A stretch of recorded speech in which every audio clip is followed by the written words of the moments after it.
ಬಂಧುಗಳೇ ನಮಸ್ಕಾರ, ಹೇಗಿದ್ದೀರಿ ನೀವೆಲ್ಲರೂ? ನಾನು ಸುಬ್ರಹ್ಮಣ್ಯ ಎಸ್ ಹಂಡಿಗೆ. ಬಂಧುಗಳೇ, ಹಾಗೆ ಕಣ್ಮುಚ್ಕೊಳ್ಳಿ. ನೀವೆಲ್ಲರೂ ಕೂಡ ಯೋಚನೆ ಮಾಡೋದಕ್ಕೆ ಶುರು ಮಾಡ್ಕೊಳ್ಳಿ. ಲಾರಿ ಒಳಗಡೆ ಇರ್ತೀರಿ, ಇದ್ದಕ್ಕಿದ್ದ ಹಾಗೆ ಗುಡ್ಡ ಕುಸಿದು ಬಿಡುತ್ತೆ.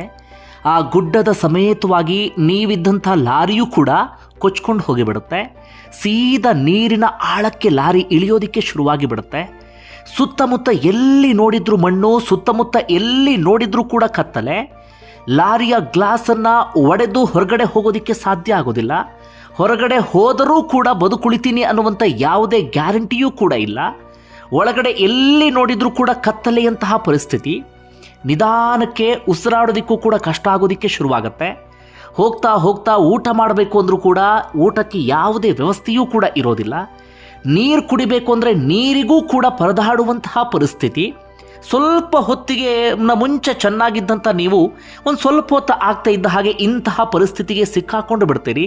ತಕ್ಷಣವೇ ಮನೆ ನೆನಪಾಗುತ್ತೆ. ಹೆಂಡತಿ, ಅಪ್ಪ, ಅಮ್ಮ, ಸ್ನೇಹಿತರು, ಮಕ್ಕಳು ಇವರೆಲ್ಲರೂ ಕೂಡ ನೆನಪಾಗೋದಕ್ಕೆ ಶುರುವಾಗ್ತಾರೆ. ಆಗಿನ ನಮ್ಮ ಪರಿಸ್ಥಿತಿಯನ್ನು ಊಹೆ ಮಾಡಿಕೊಳ್ಳೋಕ್ಕೂ ಸಾಧ್ಯ ಆಗೋದಿಲ್ಲ. ಅಂತಹ ಪರಿಸ್ಥಿತಿಯನ್ನು ನಾವು ಕೇವಲ ಸಿನಿಮಾದಲ್ಲಿ ಮಾತ್ರ ನೋಡಿರ್ತೀವಿ. ಆದರೆ ನಮಗೆ ಅಂತಹ ಪರಿಸ್ಥಿತಿ ಎದುರಾಗಿ ಬಿಟ್ಟರೆ ಹೇಗಾಗ್ಬಿಡ ಹೇಳಿ. ಈ ಮಾತನ್ನು ಹೇಳೋದಕ್ಕೆ ಕಾರಣ ಕೇರಳ ಮೂಲದ ಲಾರಿ ಚಾಲಕ ಅರ್ಜುನ್. ಯಾಕೆ ಅರ್ಜುನ್ಗೆ ಸಂಬಂಧಪಟ್ಟ ಹಾಗೆ ನಾವೆಲ್ಲರೂ ಕೂಡ ನಿರಂತರವಾಗಿ ಚರ್ಚೆ ಮಾಡಿದ್ವಿ. ಅರ್ಜುನ ಬದುಕಿ ಬರಲಿ ಅಂತ ಪ್ರಾರ್ಥನೆ ಮಾಡಿದ್ವಿ, ಅಥವಾ ಅಟ್ಲೀಸ್ಟ್ ಅರ್ಜುನ ಮೃತದೇಹವಾದರೂ ಸಿಗಲಿ ಎನ್ನುವ ರೀತಿಯಲ್ಲಿ ನಾವೆಲ್ಲರೂ ಕೂಡ ಯಾಕೆ ಆಶಯವನ್ನು ವ್ಯಕ್ತಪಡಿಸಿದ್ವಿ ಅಂದರೆ, ಅರ್ಜುನನ ಪರಿಸ್ಥಿತಿ ಹೀಗಿತ್ತು. ಅರ್ಜುನ್ ಸೇರಿದಂತೆ 3 ನಾಪತ್ತೆ ಆಗಿದ್ರಲ್ಲ, 3ರಿಗೆ ಸಂಬಂಧಪಟ್ಟ ಹಾಗೆ ಯಾವುದೇ ಸುಳಿವು ಕೂಡ ಸಿಕ್ಕಿರಲಿಲ್ಲ. ಇನ್ನಿಬ್ಬರು ಲೋಕೇಶ್ ನಾಯಕ್, ಜಗನ್ನಾಥ್ ನಾಯಕ್, ಹೌದು ಅವ್ರ ಬಗ್ಗೆಯೂ ಕೂಡ ಮಾತಾಡಬೇಕು. ಆದರೆ ಅವರಿಬ್ಬರು ಕೂಡ ನೀರಿನ ಒಳಗಡೆ ಕೊಚ್ಕೊಂಡು ಹೋಗಿಬಿಟ್ಟಿದ್ರು. ಹೀಗಾಗಿ ಸ್ವಲ್ಪ ಹೊತ್ತಿಗೆ ಅವರ ಪ್ರಾಣ ಹೊರಟೋಗಿರುವಂಥ ಸಾಧ್ಯತೆ ಇದೆ. ಆದರೆ ಅರ್ಜುನ್ ಪರಿಸ್ಥಿತಿ ಮಾತ್ರ ಹಾಗಾಗಿರ್ಲಿಕ್ಕಿಲ್ಲ. ಲಾರಿಯ ಒಳಗಡೆ ಇದ್ದಂಥ ಕಾರಣಕ್ಕಾಗಿ, ಅದು ಕೂಡ ಭಾರತ್ ಬೆಂಜ್ ಗಾಡಿಯ ಒಳಗಡೆ ಇದ್ದಂಥ ಕಾರಣಕ್ಕಾಗಿ ಅದು ಎಷ್ಟು ಹೊತ್ತುಗಳ ಕಾಲ ಆತ ಒದ್ದಾಡಿದ್ನೋ ಗೊತ್ತಿಲ್ಲ.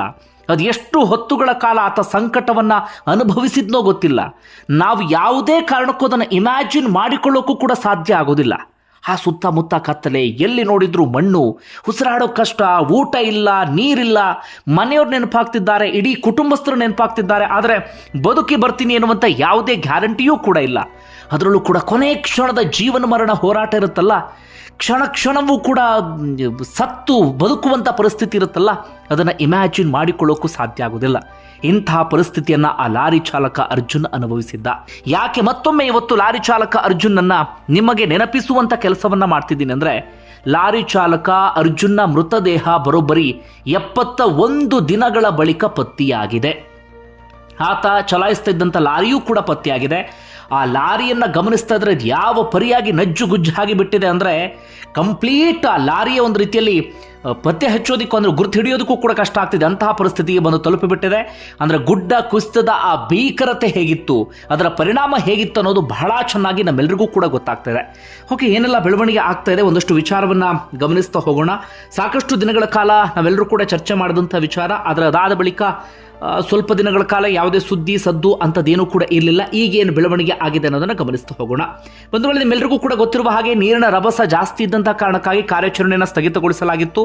ಆಗಾಗ ಮುಳುಗು ತಜ್ಞ ಈಶ್ವರ್ ಮಲ್ಪೆ ಬಂದು ಕಾರ್ಯಾಚರಣೆ ನಡೆಸಿ ಹೋಗ್ತಾ ಇದ್ರು, ಆದರೆ ಯಾವುದೇ ಫಲಪ್ರದ ಆಗಿರಲಿಲ್ಲ. ಆದರೆ 6 ದಿನಗಳಿಂದ ಮತ್ತೊಮ್ಮೆ ಜಿಲ್ಲಾಡಳಿತ ವತಿಯಿಂದ ಕಾರ್ಯಾಚರಣೆ ಆರಂಭ ಆಗಿತ್ತು. ನಿವೃತ್ತ ಸೇನಾಧಿಕಾರಿ ಇಂದ್ರ ಬಾಲನ್ ಅವರ ನಿರ್ದೇಶನದಲ್ಲಿ ಕಾರ್ಯಾಚರಣೆ ನಡೆಸಲಾಗ್ತಾ ಇತ್ತು. ಬಾರ್ಜ್ ಎನ್ನುವಂಥ ಒಂದು ವಿಶೇಷವಾದಂಥ ಯಂತ್ರವನ್ನು ಕೂಡ ಅಲ್ಲಿಗೆ ತರಿಸಿಕೊಳ್ಳಲಾಗಿತ್ತು. ಅದರ ಮೂಲಕ ಕಾರ್ಯಾಚರಣೆ ನಡೆಸ್ತಾ ಇದ್ರು. ಆದರೆ ಈಗ ಕಾರ್ಯಾಚರಣೆ ಸ್ವಲ್ಪ ಮಟ್ಟಿಗೆ ಸುಲಭ ಎನ್ನುವ ಸ್ಥಿತಿಯಲ್ಲಿತ್ತು. ಯಾಕಂದರೆ ನೀರಿನ ಹರಿವು ಅಥವಾ ವೇಗ ತಗ್ಗಿ ಹೋಗ್ಬಿಟ್ಟಿತ್ತು. ಹಿಂದೆ ಯಾವ ಪರಿಯಾಗಿ ನೀರಿನ ಸ್ಪೀಡ್ ಇತ್ತು ಅಂದರೆ, ಈಶ್ವರ್ ಮಲ್ಪೆ ಅವರು ಹೇಳ್ತಾ ಇದ್ರು ಕರೆಂಟ್ ಹೊಡೆದಷ್ಟರ ಮಟ್ಟಿಗೆ ಸ್ಪೀಡ್ ಇತ್ತು ಅಂತ ಹೇಳಿ. ಆದರೆ ಈಗ ಸ್ವಲ್ಪ ಮಟ್ಟಿಗೆ ಕಡಿಮೆ ಆಗಿತ್ತು. ಇವತ್ತು ಸ್ವಲ್ಪ ಹೊತ್ತಿನ ಮುಂಚೆ ಶಿರೂರು ಗುಡ್ಡ ಕುಸಿತದ ಆ ಭಾಗ ಭಾವುಕ ಕ್ಷಣಕ್ಕೆ ಸಾಕ್ಷಿಯಾಯಿತು. ಕಾರಣ, ಅರ್ಜುನ್ ಲಾರಿ ಪತ್ತೆಯಾಗುತ್ತೆ ಮೊದಲಿಗೆ. ಅದಾದ ಬಳಿಕ ಲಾರಿ ಒಳಗಡೆ ಅರ್ಜುನ್ ದೇಹ ಇರಬಹುದಾ ಇಲ್ಲವಾ ಎನ್ನುವಂಥ ಅನುಮಾನದಲ್ಲೇ ಒಳಗಡೆ ಹುಡುಕಾಟವನ್ನು ಆರಂಭಿಸ್ತಾರೆ. ಕೊನೆಗೆ ಅರ್ಜುನ್ ಮೃತದೇಹ ಪತ್ತೆಯಾಗಿಬಿಡುತ್ತೆ. ಯಾವ ಮೃತದೇಹಕ್ಕಾಗಿ ನಿರಂತರವಾಗಿ ಹುಡುಕಾಟವನ್ನು ನಡೆಸಲಾಗಿತ್ತೋ, ಯಾವ ಲಾರಿ ಚಾಲಕನಿಗಾಗಿ ಕೇರಳ ಕರ್ನಾಟಕ ಎರಡೂ ಕಡೆಯೂ ಚರ್ಚೆ ಆಗಿಬಿಟ್ಟಿತ್ತು, ನಿರಂತರವಾಗಿ ಮಾಧ್ಯಮಗಳಲ್ಲಿ ಸುದ್ದಿಯಾಗಿತ್ತು. ಆತನ ಮೃತದೇಹ ಪತ್ತೆಯಾಗತ್ತೆ. ಆದರೆ ಆರಂಭದಲ್ಲಿ ಅರ್ಜುನ್ದೇ ಅಂತ ಗುರುತು ಹಿಡಿಯುವಂಥ ಸ್ಥಿತಿಯಲ್ಲೂ ಕೂಡ ಇರಲಿಲ್ಲ, ಯಾಕಂದರೆ ಕೊಳೆತ ಸ್ಥಿತಿಯಲ್ಲಿತ್ತು, ಜೊತೆಗೆ ಮೃತದೇಹ 2 ತುಂಡಾಗಿ ಹೋಗಿಬಿಟ್ಟಿತ್ತು. ಆದರೆ ಅರ್ಜುನ್ ಕುಟುಂಬಸ್ಥರು ಅಲ್ಲಿದ್ದರು, ಲಾರಿಯ ಮಾಲೀಕರು ಕೂಡ ಅಲ್ಲೇ ಇದ್ದರು. ಅವರು ಇದು ಅರ್ಜುನ್ದೇ ಮೃತದೇಹ ಅಂತ ಪತ್ತೆ ಹಚ್ಚುವಲ್ಲಿ ಯಶಸ್ವಿಯಾದರು. ಸದ್ಯ DNA ಟೆಸ್ಟ್ಗೆ ಕಳುಹಿಸಿಕೊಡಲಾಗಿದೆ. ಅದಾದ ಬಳಿಕ ಕುಟುಂಬಸ್ಥರಿಗೆ ಮೃತದೇಹವನ್ನು ಹಸ್ತಾಂತರ ಮಾಡಲಾಗುತ್ತೆ. ಇದು ಇವತ್ತು ಆದಂತಹ ಬೆಳವಣಿಗೆ. ಇನ್ನಿಬ್ಬರ ಮೃತದೇಹ ಲೋಕೇಶ್ ನಾಯಕ್, ಜಗನ್ನಾಥ್ ನಾಯಕ್ ಅವರಿಬ್ಬರದ್ದು ಕೂಡ ಪತ್ತೆಯಾಗಿಲ್ಲ. ಅವರ ಕುಟುಂಬಸ್ಥರು ಕೂಡ ಒತ್ತಾಯಿಸ್ತಾ ಇದ್ದಾರೆ, ಕೇವಲ ಅರ್ಜುನ್ ಮಾತ್ರ ಅಲ್ಲ, ನಮ್ಮ ಕುಟುಂಬದವರ ಮೃತದೇಹವನ್ನು ಕೂಡ ಪತ್ತೆ ಹಚ್ಚಿ ಅಂತ ಹೇಳಿ. ಅದಕ್ಕೆ ಈಗಾಗಲೇ ಕಾರ್ಯಾಚರಣೆ ಮುಂದುವರಿತಾ ಇದೆ. ಈ ಕಾರ್ಯಾಚರಣೆ ಇಲ್ಲಿಗೆ ಸ್ಥಗಿತಗೊಳಿಸ್ತಾ ಇಲ್ಲ, ಅದರ ಬದಲಾಗಿ ಕಾರ್ಯಾಚರಣೆಯನ್ನು ಮುಂದುವರಿಸಲಾಗ್ತಾ ಇದೆ. ಅವರ ಮೃತದೇಹವನ್ನು ಕೂಡ ಪತ್ತೆ ಹಚ್ಚುವ ನಿಟ್ಟಿನಲ್ಲಿ ಕೆಲಸವನ್ನು ಮಾಡಲಾಗ್ತಾ ಇದೆ. ಸದ್ಯ ಕೇರಳ ಮಾಧ್ಯಮ, ಕೇರಳ ಸರ್ಕಾರದ ಮಟ್ಟದವರೆಗೂ ಕೂಡ ಚರ್ಚೆ ಆದಂಥ ವಿಚಾರ ಅಂದರೆ ಅದು ಲಾರಿ ಚಾಲಕ ಅರ್ಜುನ್ಗೆ ಸಂಬಂಧಪಟ್ಟ ಹಾಗೆ ಕೊನೆಗೂ ಅರ್ಜುನ್ನ ಮೃತದೇಹವನ್ನು ಪತ್ತೆ ಹಚ್ಚಲಾಗಿದೆ. ಇನ್ನು ಅರ್ಜುನ್ನ ಕುಟುಂಬಸ್ಥರ ಪರವಾಗಿ ಕೇರಳ ಸರ್ಕಾರ ಸಂಪೂರ್ಣವಾಗಿ ನಿಂತುಕೊಂಡಿದೆ. ಅರ್ಜುನ್ನ ಪತ್ನಿಗೆ ಈಗಾಗಲೇ ಸರ್ಕಾರಿ ಉದ್ಯೋಗವನ್ನು ಘೋಷಣೆ ಮಾಡಲಾಗಿದೆ, ಹಾಗೆ ಪರಿಹಾರವನ್ನು ಕೂಡ ಘೋಷಣೆ ಮಾಡಲಾಗಿದೆ. ಇನ್ನು ಈ ಘಟನೆಯನ್ನು ಚಿಕ್ಕದಾಗಿ ನೆನಪು ಮಾಡ್ಕೊಳ್ಳೋದಾದರೆ, ನಿಮ್ಮಲ್ಲಿ ಒಂದಷ್ಟು ಜನರಿಗೆ ನೆನಪಿರಬಹುದು, ಒಂದಷ್ಟು ಜನರು ಮರ್ತಿರಬಹುದು. ಈ ಕಾರಣಕ್ಕಾಗಿ ಮತ್ತೊಮ್ಮೆ ನೆನಪಿಸುವಂಥ ಕೆಲಸವನ್ನು ಮಾಡ್ತೀನಿ. ಜುಲೈ 16ನೇ ತಾರೀಕು ನಡೆದಂಥ ಅತಿ ಘೋರ ಘಟನೆ, ಈ ವರ್ಷದ ರಾಜ್ಯದ ಅತಿ ದೊಡ್ಡ ದುರಂತ ಅಂದರೂ ಕೂಡ ತಪ್ಪಾಗಲಿಕ್ಕಿಲ್ಲ. ಎಲ್ಲ ಕಡೆಗಳಲ್ಲೂ ಕೂಡ ವಿಪರೀತವಾಗಿ ಮಳೆ ಸುರಿತಾ ಇತ್ತು. ಆ ಭಾಗದಲ್ಲಂತೂ ಕೂಡ ನಿರಂತರವಾಗಿ ಮಳೆ ಆರಂಭ ಆಗುತ್ತೆ. ಮಳೆ ಜಾಸ್ತಿ ಆಗ್ತಿದ್ದ ಹಾಗೆ ಶಿರೂರು ಭಾಗದಲ್ಲಿ ದೊಡ್ಡದಾಗಿ ಸದ್ದಾಗುತ್ತೆ, ಇದ್ದಕ್ಕಿದ್ದ ಹಾಗೆ ಗುಡ್ಡ ಕುಸಿಯುತ್ತೆ. ಅಲ್ಲಿದ್ದಂಥ ಹೋಟೆಲ್ ಸಹಿತವಾಗಿ ಅಲ್ಲಿದ್ದಂಥವ್ರು ಎಲ್ಲರೂ ಕೂಡ ಕೊಚ್ಕೊಂಡು ಹೋಗ್ತಾರೆ. ಒಂದು ಟ್ಯಾಂಕರ್, ಒಂದು ಲಾರಿಯೂ ಕೂಡ ನೀರಿನಲ್ಲಿ ಮುಳುಗಿ ಹೋಗಿ ಬಿಡುತ್ತೆ. ಆರಂಭದಲ್ಲಿ ಘಟನೆಗೆ ಸಂಬಂಧಪಟ್ಟ ಹಾಗೆ ಕ್ಲಾರಿಟಿ ಸಿಗೋದಿಲ್ಲ. ಅದಾದ ಬಳಿಕ ಗೊತ್ತಾಗುತ್ತೆ 12 ಮಂದಿ ಸಿಕ್ಕಾಕೊಂಡಿದ್ದಾರೆ ಅಂತ ಹೇಳಿ.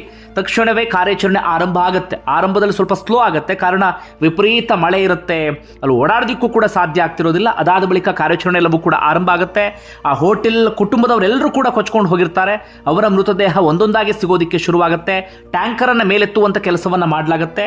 ಕೊನೆಯದಾಗಿ 9 ಮೃತದೇಹವನ್ನು ಪತ್ತೆ ಹಚ್ಚುವಲ್ಲಿ ರಕ್ಷಣಾ ಕಾರ್ಯಾಚರಣೆಯವರು ಯಶಸ್ವಿ ಆಗ್ತಾರೆ.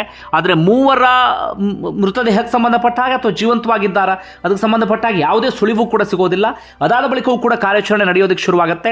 ಇದ್ದಕ್ಕಿದ್ದ ಹಾಗೆ ಕೇರಳ ಮಾಧ್ಯಮದಲ್ಲಿ ದಿಢೀರ್ ಸುದ್ದಿ ಹೈಪ್ ಆಗೋದಕ್ಕೆ ಶುರುವಾಗುತ್ತೆ. ಕಾರಣ ಅವರ ರಾಜ್ಯದ ಅರ್ಜುನ್ ಎನ್ನುವಂಥ ಲಾರಿ ಚಾಲಕ ಸಿಕ್ಕಾಕೊಂಡಿದ್ದ ಎನ್ನುವಂಥ ಕಾರಣಕ್ಕಾಗಿ, ಅದರಲ್ಲೂ ಕೂಡ ಲಾರಿಯ ಒಳಗಡೆ ಇದ್ದಂಥ ಕಾರಣಕ್ಕಾಗಿ ಆತ ಬದುಕಿರಬಹುದು ಎನ್ನುವಂಥ ಹೋಪ್ ಅಥವಾ ನಿರೀಕ್ಷೆ ಬಹಳ ದೊಡ್ಡ ಮಟ್ಟಿಗೆ ಇತ್ತು ಕುಟುಂಬಸ್ಥರಿಗೆ. ಆದರೆ 1 ವಾರ ಆಗುತ್ತೆ, 15 ದಿನ ಆಗುತ್ತೆ, 20 ದಿನ ಆಗ್ತಿದ್ದ ಹಾಗೆ ಅವರಿಗೆ ಆ ಹೋಪ್ ಕಡಿಮೆ ಆಗೋದಕ್ಕೆ ಶುರುವಾಗುತ್ತೆ. ಅಟ್ಲೀಸ್ಟ್ ಮೃತದೇಹವನ್ನಾದರೂ ಪತ್ತೆ ಹಚ್ಚಿ ಅಂತ ಹೇಳಿ ಅವರು ಬೇಡ್ಕೊಳ್ಳೋಕೆ ಶುರು ಮಾಡ್ಕೊಳ್ತಾರೆ. ಅಂತಿಮವಾಗಿ ಕಾರ್ಯಾಚರಣೆ ನಿರಂತರವಾಗಿ ನಡೀತಾ ಹೋಗುತ್ತೆ. ಮೊದಲ ಹಂತ ನಡೆಯುತ್ತೆ, ಸ್ಟಾಪ್ ಮಾಡ್ತಾರೆ. 2ನೇ ಹಂತ ನಡೆಯುತ್ತೆ, ಸ್ಟಾಪ್ ಮಾಡ್ತಾರೆ. ಈಗ 3ನೇ ಹಂತದ ಕಾರ್ಯಾಚರಣೆಯಲ್ಲಿ ಮೃತದೇಹವನ್ನು ಪತ್ತೆ ಹಚ್ಚುವಲ್ಲಿ ಯಶಸ್ವಿಯಾಗಿದ್ದಾರೆ. ಒಟ್ಟಾರೆ ಕಾರ್ಯಾಚರಣೆಗೆ ಸಂಬಂಧಪಟ್ಟ ಹಾಗೆ ಜೊತೆ ಘಟನೆಯನ್ನು ನೆನಪಿಸುವಂಥ ಕೆಲಸವನ್ನು ಮಾಡಿದ್ದೇನೆ. ಆದರೆ ಈ ಘಟನೆ ಇದೆಯಲ್ಲ, ನಮಗೆ ಕಲಿಸಿರುವಂಥ ಪಾಠ ಸಾಮಾನ್ಯ ಅಲ್ವೇ ಅಲ್ಲ. ಪ್ರಕೃತಿಗೆ ನಿರಂತರವಾಗಿ ಹಿಂಸೆ ಕೊಡೋದಕ್ಕೆ ಶುರು ಮಾಡಿಕೊಂಡ್ರೆ ಪ್ರಕೃತಿ ಹೇಗೆ ತಿರುಗಿ ಬೀಳುತ್ತೆ ಅನ್ನೋದಕ್ಕೆ ಇದು ಬೆಸ್ಟ್ ಎಕ್ಸಾಂಪಲ್. ಇನ್ನಾದರೂ ನಾವು ಪಾಠ ಕಲಿಲೇಬೇಕು. ಬಂಧುಗಳೇ, ನಿಮ್ಗೆ ಏನಿಸ್ತಾ ಕಮೆಂಟ್ ಬಾಕ್ಸಲ್ಲಿ ಮೆನ್ಷನ್ ಮಾಡಿ. ಧನ್ಯವಾದ ವಿಡಿಯೋ ನೋಡಿದ್ದಕ್ಕೆ.